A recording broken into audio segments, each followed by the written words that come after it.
voilà, j'avais envie aujourd'hui de faire un tout petit cours pour les débutants sur la machine à coudre. Je me dis que ce tuto va sûrement vous aider et du coup, on démarre de zéro.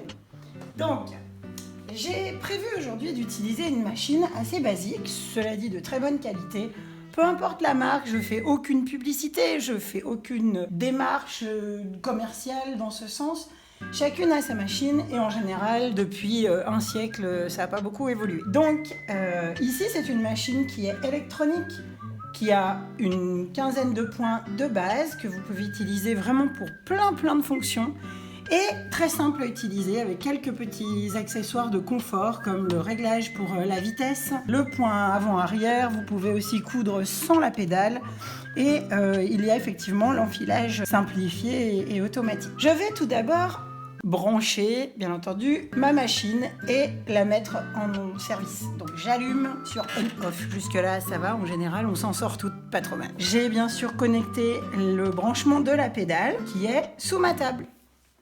Personnellement, je couds avec la pédale depuis des années et je trouve que c'est beaucoup plus cool d'avoir ses deux mains libres que d'avoir un doigt qui essaie de jongler avec le bouton automatique. Mais voilà, bon, ça c'est un choix. Mais pour les débutants, moi je vous conseille le pied sur la pédale, accélération, on est parti. Tout d'abord, votre machine, elle est avec plein d'accessoires dont vous aurez tout le temps besoin. Vous avez ici les pieds de biche, donc le pied de biche principal qui sert à faire effectivement toutes les coutures droites. Ensuite, vous avez toutes sortes de pieds de biche qui sont en général livrés avec. Vous avez des petites trousses ou un petit boîtier. Alors moi, j'ai un petit boîtier ici où j'ai tout mon petit matériel que je peux mettre en attendant quand je m'en sers pas. Et dans ma petite trousse, j'ai eu à l'origine plusieurs pieds qui sont livrés avec ma machine. Je vais pas vous vendre plein de pieds de biche. Moi, principalement, je n'utilise 3 voire 4 qui servent quasiment pour tout faire et surtout au début, on fait toujours des choses un petit peu répétitives. Alors j'ai bien sûr le pied de biche couture droite. Je vais aller chercher mon pied de biche pour les fermetures éclairs parce que comme je m'en sers beaucoup, il est dans le petit boîtier. C'est celui-ci. Vous avez ici un pied de biche particulier qui n'est pas toujours livré avec les machines mais qu'on peut acquérir facilement. C'est pour les fermetures éclairs invisibles et ça maintenant ça se fait beaucoup. Vous avez ici 2 autres pieds qui servent pour soit poser des élastiques, soit faire des ourlets piqués à la machine invisibles pour les pantalons par exemple. Et ici, c'est ce qui va permettre aussi de coudre très près du bord, par exemple à 1 mm. C'est un très bon guide, ça aide beaucoup. Un pied pour coudre les boutons et un pied pour faire des boutonnières. Voilà. Donc une fois qu'on a tous ces accessoires-là, on peut déjà faire pas mal de choses. Vous avez ici ce petit accessoire qui sert à caler votre bobine de fil sur le dessus. C'est indispensable, on bloque toujours sa bobine. Vous n'oubliez pas de le mettre, sinon la tension du fil n'est pas bonne. Donc là, au moins, votre bobine, elle est bloquée. Moi, j'ai pris un fil de couleur très vive, comme ça, on va bien voir. Alors, ensuite, dans les accessoires, il vous faut toujours à portée de main une paire de ciseaux. Vous avez livré avec votre machine, en général, soit des clés pour dévisser les petites vis de plaques, soit un petit tournevis. Il vous faut des canettes adaptées. En général, on prend les canettes de la marque de la machine, ça aide. Donc Singer pour Singer, Brother pour Brother, Elna pour Elna et ainsi de suite. Donc on les trouve assez facilement sur internet. Ensuite, il vous faut des pinceaux. Moi, j'aime bien avoir un gros pinceau pour nettoyer les grosses bourres et toutes les petites poussières qu'il y a à l'intérieur. J'ai toujours avec moi un découvite, donc ce petit instrument qui est livré en général dans la machine qui permet de découdre facilement les coutures et voilà, quand on a raté quelque chose, mais vous n'allez rien rater puisque je vais tout vous apprendre. Ici, bien sûr, des jeux d'aiguilles pour la machine. Alors, les machines ménagères, on ne peut pas trop se tromper, on trouve ces aiguilles partout dans les magasins de tissus et accessoires mercerie et le talon est plat, on appelle ça, c'est-à-dire l'arrière de l'aiguille, vous voyez, est aplati. Je vous montrerai comment changer l'aiguille, bien sûr, en cas de casse. Il vous faut aussi de l'huile. Toujours important de graisser, huiler. Voilà, certaines machines sont auto-lubrifiantes, donc c'est précisé, il n'y a pas besoin de mettre d'huile. Et en général, c'est votre réparateur ou autre qui se charge de l'entretien quand il y a vraiment besoin. J'ai toujours aussi, bien sûr, de quoi tracer, marquer, règles, crayons, des grands ciseaux, des petits bouts de tissu pour faire des essais. Et normalement, avec tout ça, on est prêt. On peut démarrer. Une machine à coudre, ça fonctionne avec 2 fils. Un qui vient de la bobine principale et un deuxième fil qui va venir dessous sur une autre petite bobine qu'on va créer avec le fil pour alimenter donc la canette, et la canette va venir s'insérer dans le boîtier de canette. Moi ici j'ai un petit capot et c'est un chargement qui est par le dessus, et vous avez d'autres machines où parfois c'est un petit capot sur le devant avec un petit boîtier. Ça c'est un autre système, et si vous avez des questions, et ben ça je peux vous expliquer aussi. Je vais maintenant composer ma canette. Donc je viens prendre ma canette, je la mets sur le petit support qui est prévu à cet effet sur cette machine, et il y en a pas mal maintenant qui sont faites comme ça. Tout est expliqué, il suffit de bien lire et bien suivre les instructions. Je vais prendre mon fil principal de la bobine et je vais le passer dans le chemin prévu pour ça. Donc le 1, bien sûr, je suis. Alors on voit, il y a 2 circuits. Le premier circuit est une ligne continue, ça va être pour enfiler l'aiguille. Le deuxième circuit, c'est une ligne pointillée, c'est pour faire sa canette. Donc je passe bien derrière le petit bloc de tension. Et là, bien sûr, je suis pour remonter derrière mon crochet et ma petite molette. On voit bien, 2, 3, je suis les flèches. Et là, je viens enrouler exactement comme me dit le dessin, et je viens bloquer mon fil et le couper. Il est bloqué ici. Je vais pousser mon petit support, et maintenant je peux appuyer sur ma pédale et mon fil va s'enrouler à la bonne tension sur la canette. Alors quand la canette est pleine, normalement ça s'arrête tout seul et on coupe le fil et on sort. Voilà. Moi je vais prendre une canette de fil différent de mon fil d'aiguille pour que justement quand on pique vous allez bien voir le dessus-dessous. Je viens placer ma canette de cette façon. Le fil part sur la gauche. Je viens insérer la canette comme ceci. On a le petit dessin qui nous explique.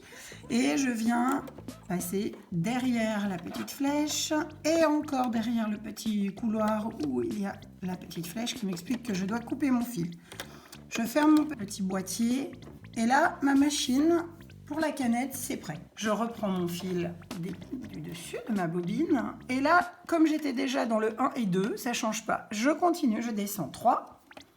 Je remonte 4. Alors, je vais utiliser mon volant. Le volant, c'est comme sur une voiture. Ça permet d'actionner un axe. Et là, ça me permet de remonter le crochet d'aiguille. Voilà, je ne sais pas si vous voyez bien. On voit que le fil est passé derrière. C'est très important. Vous devez vraiment suivre le chemin parce que si on ne suit pas le chemin correctement, si ça ne passe pas dans tout le circuit, votre fil ne sera pas tendu correctement et ça ne piquera pas comme il faut. Je continue. 5. Je viens passer maintenant derrière ce petit crochet au-dessus de l'aiguille. Et ensuite, sur cette machine, comme j'ai un enfilage simplifié, automatique, qui aide beaucoup quand on a des problèmes de vue ou autre, ce n'est pas mon cas, mais cela dit, ça aide bien. Je passe dans le 6 ici et le 7 qui vient faire comme une petite pince. Et sur le côté ici, j'ai un coupe-fil. Et là, je coupe mon fil. Il est juste coupé à la bonne dimension pour ensuite actionner ce levier sur le côté. Je vais d'abord préparer mon aiguille. Alors, je remonte bien mon aiguille. Voilà. J'actionne et on voit que le fil est passé bien comme il faut dans l'aiguille. À ce niveau-là, ma machine est prête à coudre. Donc je laisse pendre mon fil d'aiguille sur le dessus.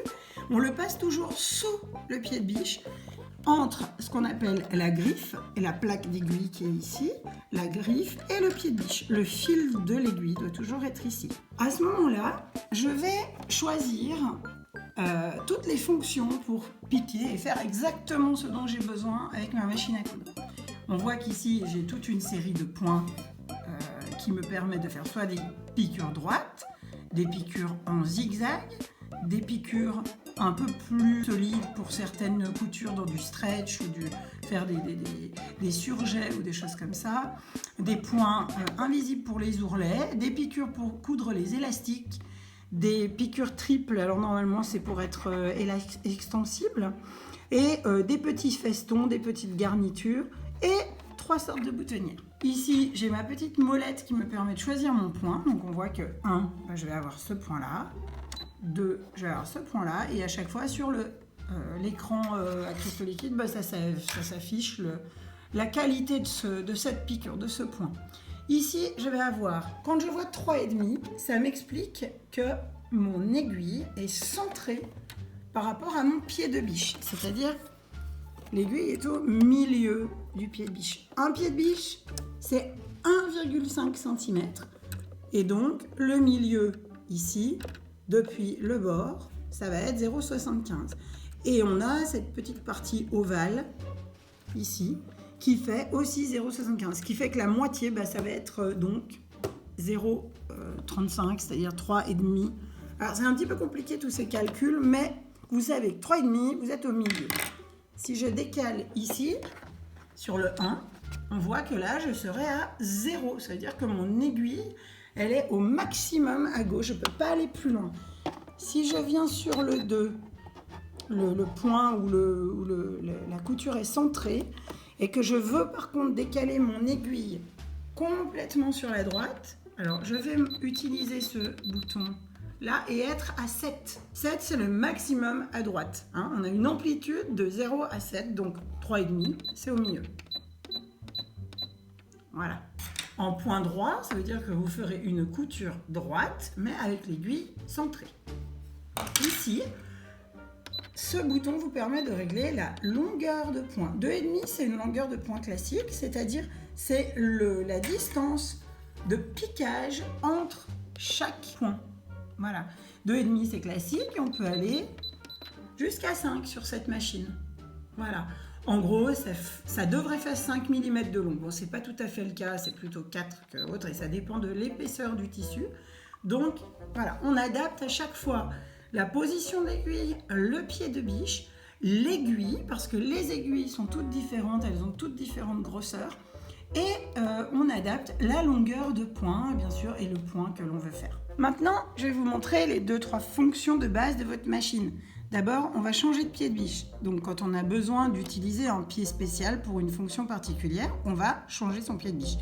On voit que derrière le support du pied de biche, j'ai un petit ressort ici. Et ça va me permettre de, en appuyant dessus, faire tomber le pied de biche qui est accroché. J'ai une petite barre ici qui vient se clipper ici. Donc, à ce moment-là, j'enlève mon pied et je vais mettre un autre pied de biche. Par exemple, ici, si je voulais poser une fermeture éclair, je viendrais utiliser ce pied. Celui-ci a la particularité de pouvoir se clipper à droite ou à gauche. Et effectivement, mon aiguille pourra se positionner vraiment en bordure du métal, ici, pour aller piquer vraiment très très près de là où j'ai envie, ou à droite ou à gauche. Donc si je veux, je reclique, je rechange, je baisse mon pied de biche et je remonte. Pour lever, baisser le pied de biche, c'est très simple, j'ai une petite manette, ça je ne l'ai pas expliqué, j'aurais dû vous l'expliquer en premier. C'est cette manette qui permet de lever, baisser le pied de biche. Le volant, comme je vous expliquais, lui, dirige l'aiguille, c'est-à-dire je tourne manuellement, je tourne ce levier, je l'amène en général toujours vers moi, je ne le recule pas, et il a la même fonction à la main qu'avec la pédale. Quand j'appuie sur la pédale, l'électricité entraîne le volant dans ce sens-là, et si je veux aller très lentement, je le fais à la main. Là maintenant, ce qui s'est passé, c'est que donc je suis allée chercher le fil du dessous. On voit qu'il est remonté quand j'ai abaissé mon aiguille et que je l'ai remonté. Voilà, le fil est remonté en surface, sous le pied de biche, sous la plaque d'aiguille, ici. Ça, c'est une opération qui se fait, je vais vous le recommencer pour que vous voyez bien ce qui se passe dans la machine. On va laisser le petit capot ouvert. Donc, je mets mon fil ici. Je prends mon fil d'aiguille dans la main. Certaines machines n'ont pas le système automatique comme celle-ci, donc il faut remonter le fil du dessous sous le pied de biche. Donc là, je prends mon volant, je fais descendre mon aiguille, je continue à tourner en avant. Vous voyez, le fil orange vient pêcher en dessous le fil noir et le remonte à la surface. Quand vous cousez, ça se passe en continu, c'est-à-dire que ça fait des boucles en fait entre les deux couches de tissu, ça les lie ensemble. Je remets mon pied classique, pied de biche, couture droite, et je remets mes deux fils. Là, c'est prêt à coudre, avec les deux fils qui sont sur la plaque d'aiguille. Maintenant, je vais vous montrer comment on change l'aiguille. Alors, je vais retirer mon fil. Je vais venir à ce niveau-là. Alors, je vous montre, c'est ici. Normalement, vous avez... Alors, c'est très facile à dévisser, mais si c'est très dur, vous prenez votre petit tournevis. Vous venez dévisser cette partie-là et je viens retirer l'aiguille. Et ensuite, je prends une nouvelle. Alors, ça peut arriver quand votre aiguille casse, quand votre aiguille se tord, ou quand vous voulez coudre une autre matière. Par exemple, vous avez commencé avec une aiguille fine et puis vous voulez piquer du jeans, bah, vous allez adapter votre aiguille. Alors, je prends mon aiguille, je remonte vraiment, avec mon volant, je remonte le support d'aiguille qui est ici. Je prends mon aiguille avec le talon plat vers l'arrière et je vais l'insérer dans le petit support. Alors moi, je ne sais pas si vous voyez, voilà, c'est au niveau du numéro 6. Et puis là, je vais serrer la petite vis. Voilà, mon aiguille est en place, je prends mon petit tournevis et hop, je donne un petit tour. Ça, c'est bien. Et maintenant, je peux renfiler mon aiguille. Donc, je reprends mon fil, je le passe de nouveau derrière le crochet d'aiguille numéro 6 dans la petite rigole numéro 7.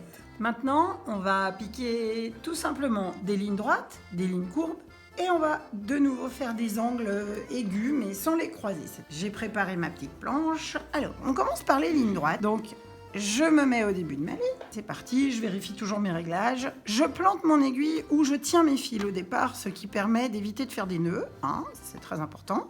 Et j'avance. Quelques points, je recule, ce qui me permet de bien arrêter ma piqûre. Et là, tout simplement, même sans les mains, vous voyez, ma machine entraîne le tissu tout seul. Il n'y a pas de force exercée sur le tissu. Tout ce que je fais moi, c'est guider ma ligne sous l'aiguille. Et je m'arrête où je veux. Ce n'est pas la machine qui décide, c'est moi. Voilà. Si je veux faire des lignes parallèles, je peux prendre les repères de largeur avec mon pied de biche, c'est-à-dire ici par exemple, je vois que si je voulais piquer contre le fil orange, je me décalerais et voilà, je mets mon point numéro 1 par exemple, l'aiguille va tout à gauche et ainsi je peux piquer à 5 mm ma première ligne, simplement en la suivant. Là, j'ai pas fait de point avant, point arrière, c'est juste pour vous montrer la parallèle. Voilà. Et voilà. Et ainsi, on a plein de repères sur la plaque d'aiguille. Si vous voulez vous repérer sur votre pied de biche ou votre machine afin de faire des piqûres précises, par exemple à 0,5 mm, vous avez toutes sortes de graduations sur votre plaque d'aiguille qui vous donnent les valeurs. Donc, du milieu jusqu'ici, ça fait 5 mm. Vous avez le premier repère qui vous montre que vous êtes à 1,5 cm ici, à cette première ligne, puis 2, puis 3, et ainsi de suite. 4. Toutes ces graduations vous montrent que c'est de 5 en 5 mm. Voilà, ça vous permet de vous repérer quand même. Ensuite, je vais vous montrer comment on va faire des arrondis. Alors là, j'ai tracé 2 lignes parallèles. C'est pas évident, hein, les arrondis. Je vous conseille de mettre la machine sur petite vitesse. On va planter son aiguille au départ. Et là, juste, il n'y a aucune force. Tout simplement, vous guidez la ligne sous l'aiguille. Alors, on oriente son tissu, on amène la ligne pour que la ligne se retrouve sous l'aiguille. Voilà, il n'y a pas de force, c'est juste on fait tourner le tissu. C'est comme un virage en voiture.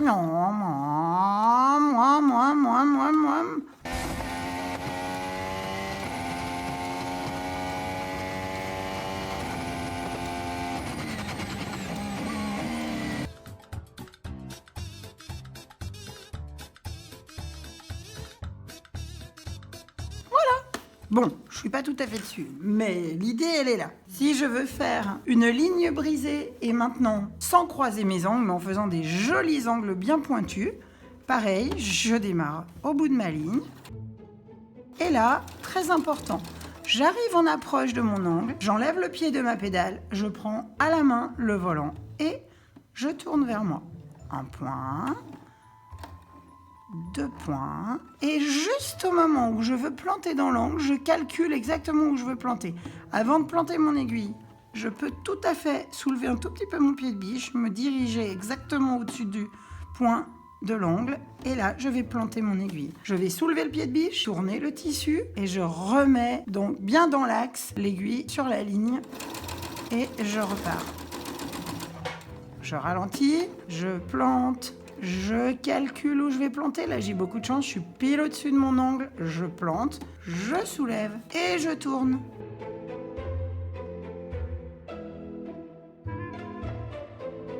Et Comme d'habitude, c'est toi qui décides. Ce que tu fais avec ta machine, c'est pas la machine qui va décider. J'espère que ce tuto vous aura plu. Bye bye.